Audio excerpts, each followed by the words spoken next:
positivism from sort of classical empiricism. And it's probably best understood in terms of the philosophy of language. They had a very particular view on the nature of human language, and 2 points that they were sort of at the heart of their philosophy are the so-called analytic synthetic distinction and the verifiability theory of meaning. So let's start with the analytic synthetic distinction. An analytic proposition are propositions that are true or false in nature of their meaning alone. So the standard example here is, all bachelors are unmarried men. This is true not because of some state of the world. If I asked you, how do you know all bachelors are unmarried men? You don't have to go out and perform a scientific experiment to determine whether or not this is true. This is something that you can know simply by reflecting on the meaning of the words bachelor, unmarried, men, and so forth.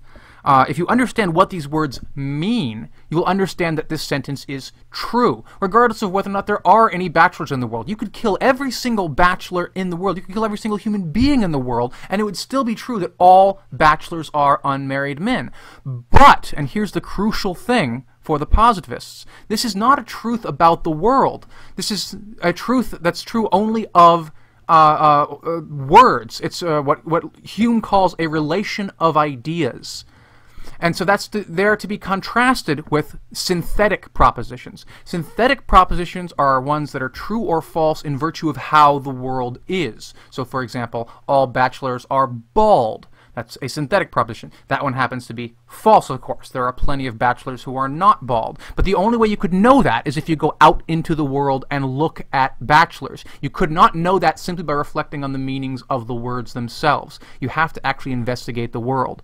So mathematical statements of pure logic fall under analytic propositions, and empirical and scientific statements fall under the synthetic propositions. So the analytic propositions that are true, we don't need science for, but they're not about the world. They're simply about relations of ideas. It's the synthetic propositions that are true or false about the world. And by distinguishing these two, we can solve a lot of sort of traditional problems that old school empiricism ran into. This distinction does an awful lot of work for the positivists. So again, remember those claims I talked about, 2 + 2 = 4. Triangles have 3 sides. The rationalists thought these were innate ideas. You didn't need to test them. You didn't learn these through experience. You know them simply by virtue of reason and reason itself.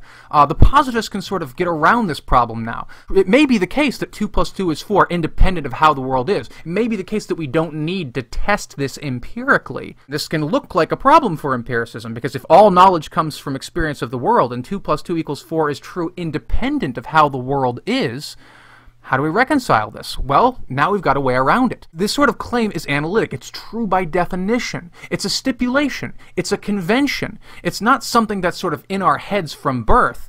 It's something that we invent in order to talk about things that we do experience. How do we make sense of the idea that, again, that we have 2 bananas in your right hand and 2 bananas in your left hand? You have 4 bananas total.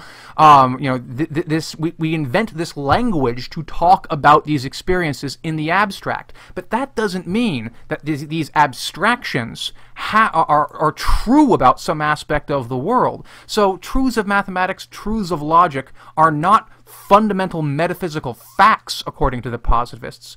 They are conventions that we come and put together as a linguistic community in order to parse the experiences that we have